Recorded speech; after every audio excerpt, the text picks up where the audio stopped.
नीतीश कुमार ने एक बार फिर से नया रिकॉर्ड बनाया है और ये तस्वीरें आपको पटना के ऐतिहासिक गांधी मैदान के दिखा रहे हैं। वो भी लौटते समय देख लीजिएगा।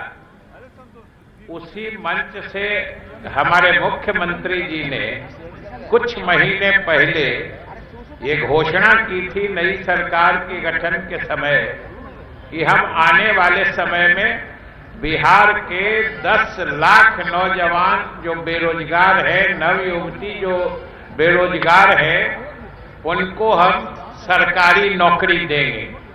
और आज खुशी का दिन है कि जैसा कि शिक्षा मंत्री जी ने बताया, पिछले कुछ महीनों में ही 2 लाख से अधिक सिर्फ शिक्षकों की नियुक्ति हुई है और अन्य विभाग में भी पदों के सृजन से लेके नियुक्तियों का अभियान सा चला हुआ है।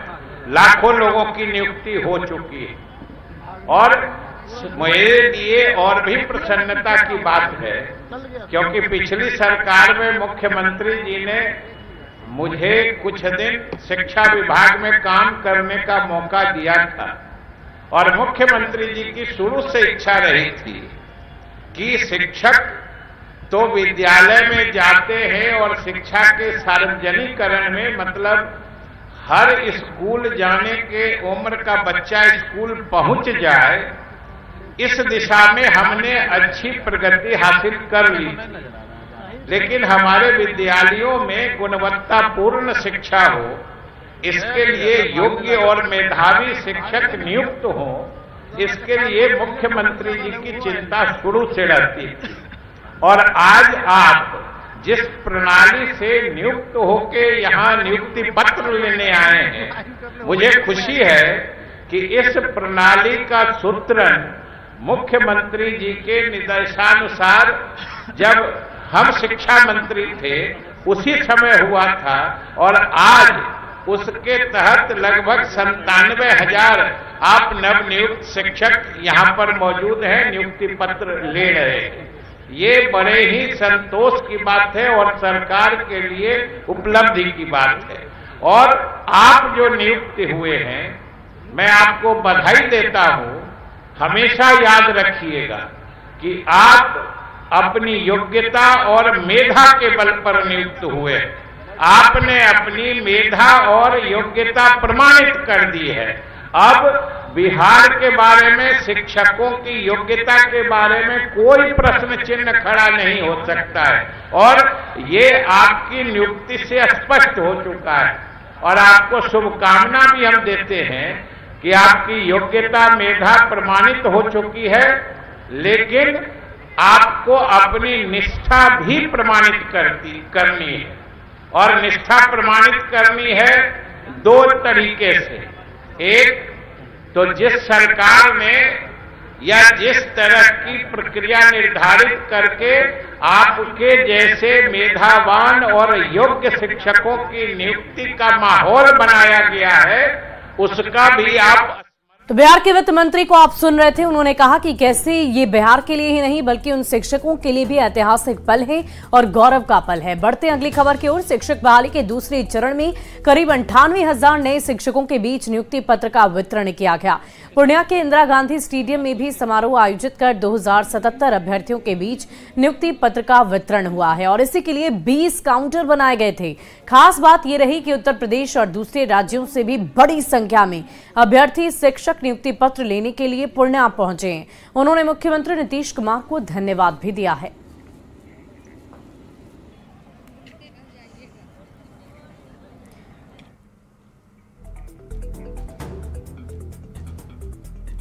और हमारे साथ यहाँ पर इंदिरा गांधी स्टेडियम में कई अभ्यर्थी हैं जो आप देख सकते हैं कि ये लोग नियुक्ति पत्र ले चुके हैं। इसमें कई ऐसे अभ्यर्थी भी हैं जो दूसरे राज्यों से भी आए हुए हैं। आइए हम बात करते हैं सबसे पहले इन लोगों से।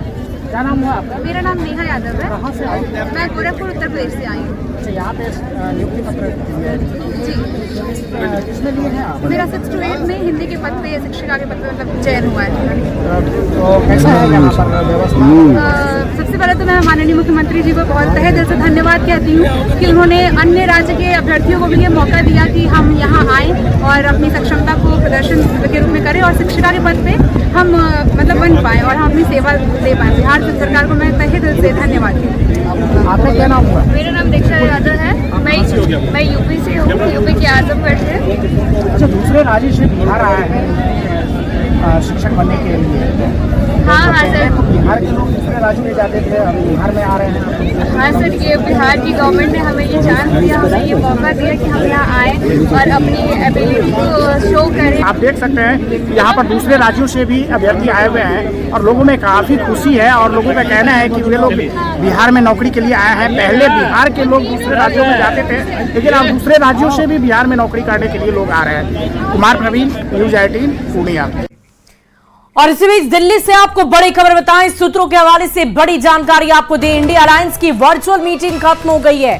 बैठक में नीतीश को संयोजक बनाने का प्रस्ताव दिया गया, लेकिन नीतीश ने संयोजक बनने से इनकार कर दिया। नीतीश ने संयोजक बनने का प्रस्ताव ठुकरा दिया है। मुख्यमंत्री नीतीश कुमार ने कहा कि संयोजक की कोई जरूरत ही नहीं है। सूत्रों की माने तो नीतीश कुमार ने लालू प्रसाद का नाम आगे बढ़ाते हुए कहा कि बनाना है तो लालू जी को बना दीजिए।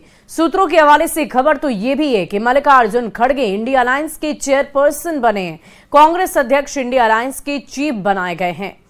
तो बड़ी जानकारी आपको दे रहे हैं। बार बार इंडिया अलायंस की तरफ से बैठकों का दौर जारी है और अलग अलग बैठकों में किसी भी बात पर सहमति नहीं बन पा रही थी और इसी बीच संयोजक के नाम को लेकर एक बार फिर से चर्चा उठी। मुख्यमंत्री नीतीश कुमार के नाम पर मुहर लगनी थी, लेकिन नीतीश कुमार ने इन बातों को ठुकराया और कहा कि मुझे संयोजक नहीं बनना है, अगर बनाना ही है तो लालू प्रसाद यादव को बना दीजिए। और साथ ही साथ खबर तो ये भी है कि मल्लिकार्जुन खड़गे जो कि कांग्रेस के चेयरपर्सन हैं, उन्हें अब इस इंडिया अलायंस का चेयरपर्सन बना दिया गया है। कांग्रेस अध्यक्ष जो हैं वो इंडिया अलायंस के अब चीफ बनाए जा चुके हैं। हुआ है इधर देखिएगा और अरे बिट्टू की बात नहीं हुई है, माइक लगाइए दीजिए। इधर मंत्री जी और लेकिन मुख्यमंत्री जी का था कांग्रेस को ही चेयरमैन बनना चाहिए और कोई बात नहीं। मुख्यमंत्री जी शुरू से कहते रहे कोई सामंजस्य भी नहीं। आप लोग क्या लगता है बन जाएंगे नीतीश कुमार संयोजक? सर इनकार किया है क्या संयोजक बनने से? क्या नीतीश कुमार ने सर इनकार किया है क्या? चलिए ठीक है प्रस्ताव आया। और नीतीश कुमार के इंडिया के संयोजक बनाने के प्रस्ताव को खारिज करने के बाद बीजेपी प्रदेश अध्यक्ष सम्राट चौधरी ने निशाना साधा। सम्राट चौधरी ने कहा है कि उनको सपना दिखाया गया प्रधानमंत्री बनाने का। बिहार को जनता जानना चाहती है कि उनको प्रधानमंत्री पद का उम्मीदवार क्यों नहीं बनाया गया। उनको सपना दिखाया गया था कि आपको देश का प्रधानमंत्री का उम्मीदवार बनाऊंगा, नहीं बनाया। तो बिहार की जनता ये जानना चाहती है कि वो एनडीए छोड़कर गए थे, प्रधानमंत्री का उम्मीदवार बने और उम्मीदवार भी नहीं बनाया। और चलिए अब आपको एक बार फिर से लिए चलते हैं राजधानी पटना के ऐतिहासिक गांधी मैदान, जहां इस वक्त तमाम शिक्षकों को डिप्टी सीएम तेजस्वी यादव संबोधित कर रहे हैं। शिक्षकों को 2 लाख से ज्यादा नियुक्ति पत्र वितरण करने का काम किया गया। समय पर परीक्षा हुआ, समय पर परीक्षा हुआ, रिजल्ट आया, नियुक्ति पत्र वितरण हो रहा है और समय पर वेतन भी मिल रहा है। ये मामूली काम नहीं है। ये और राज्य सरकारों को सीखना चाहिए कि बिहार में किस हिसाब से जो सरकार कहती है वो करती है और जो असली मुद्दे हैं जनता के हित में वो काम हम लोग कर करके दिखा रहे हैं। हम तो मानते ही हैं और सब लोग मानते हैं कि बेरोजगारी जो है सबसे बड़ा दुश्मन है। और कितनी खुशी की बात है, आज बहुत लोगों को है तो सर्दी, लेकिन आज बहुत लोगों का धुआं निकल रहा हो। कुछ लोग कहते थे, कई नेता हैं, बड़े बड़े नेता रहे, वो कहते थे कि नियोजित शिक्षकों के बारे में कि भगवान भी अगर आ जाए तो इनको राजकीय कर्मी का दर्जा नहीं दिया जा सकता। लेकिन माननीय मुख्यमंत्री जी को आप सब लोगों को धन्यवाद देना चाहिए।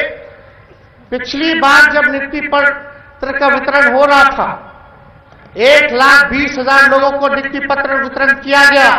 तो इसी मंच से वहां खड़े होकर के माननीय मुख्यमंत्री जी ने कहा था कि नियोजित शिक्षकों को हम राजकीय कर्मी का भी दर्जा देने का काम करेंगे। उस काम को भी इन्होंने पूरा किया। तो हम लोग काम में विश्वास रखते हैं, जनता के उत्थान में विश्वास रखते हैं, बिहार हमारा आगे बढ़े। और देखिए, दूसरे राज्यों के लोगों को भी लगभग 15% के आसपास जो लोग हैं दूसरे राज्य से, दूसरे देश से, नागालैंड हो, यूपी हो, बॉम्बे हो, तमिलनाडु हो, केरल हो, कतर जैसे देश से लोग आ रहे हैं और उनको भी बिहार जो है नौकरी देने का काम कर रहा है। तो ये कोई मामूली बात नहीं है। हम तो इतना ही चाहेंगे कि आप लोगों को जो दायित्व मिला है, जो आप लोगों को रिस्पॉन्सिबिलिटी मिली है, ये मामूली रिस्पॉन्सिबिलिटी नहीं है। माता पिता से भी ऊपर का ओहदा गुरुओं का होता है। वो आप लोगों को जो है हम लोगों ने सम्मानित किया है और आप लोगों की जिम्मेवारी है कि बिहार के जो भविष्य हैं, जो बच्चे हैं, उनको आप पढ़ाए लिखाएं और आगे बढ़ाने का काम करें। हम सब लोग हमेशा मिलकर के जो बिहार के हित में काम होगा और जो हम लोगों ने कमिटमेंट किया है उसको लगातार पूरा करते रहेंगे। और ये आप सब लोग जान रहे हैं, बिहार में जो बिहार मॉडल है, नीतीश जी का जो मॉडल है, महागठबंधन सरकार का जो मॉडल है, क्या मॉडल है?